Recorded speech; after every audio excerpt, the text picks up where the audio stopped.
ஒரு குட்டி கதை பார்க்கலாமா? தவளை கூட்டம் ஃபாரஸ்ட்குள்ளே போயிட்டுருக்கு. அந்த கூட்டத்தில் 2 தவளை தவறுதலாக பெரிய பள்ளத்தில் விழுந்துருது. மற்ற தவளைலாம் அந்த பள்ளத்தை பார்த்துட்டு, உங்களால் ஜம்ப் பண்ணி மேலெலாம் வர முடியாது, நீங்கள் அவ்வளோதான், விழுந்து 2 தவளையும் குதிச்சு வர ட்ரை பண்ணிட்டுருக்கு. மேலே இருக்க தவளை பள்ளம் ரொம்ப பெருசாக இருக்குது, எனர்ஜி லெவலை வேஸ்ட் பண்ணி செத்துறாதன்ட்டு டிமோட்டிவேட் பண்ணிகிட்ருக்கு.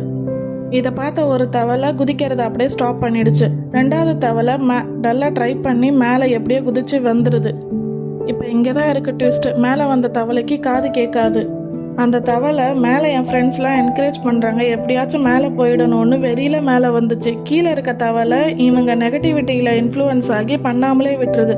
நம்ம லைஃப்லேயும் நெகட்டிவ் பீப்புள் இது 1000 சொல்லுவாங்க, நம்மளால் முடியாது, லைக் இல்லை அப்படின்னு சொல்லிட்டு. அவங்களெல்லாம் இந்த மேலே வந்த தவளை எப்படி ஹேண்டில் பண்ணுச்சோ அப்படி ஹேண்டில் பண்ணுங்கள். நெகட்டிவ் பீப்புளை உங்கள் லைஃப்பில் இருந்து இக்னோர் பண்ணிவிடுங்க. தேங்க்ஸ் ஃபார் வாட்சிங். வீடியோ பிடிச்சிருந்தா லைக் பண்ணுங்கள், சப்ஸ்கிரைப்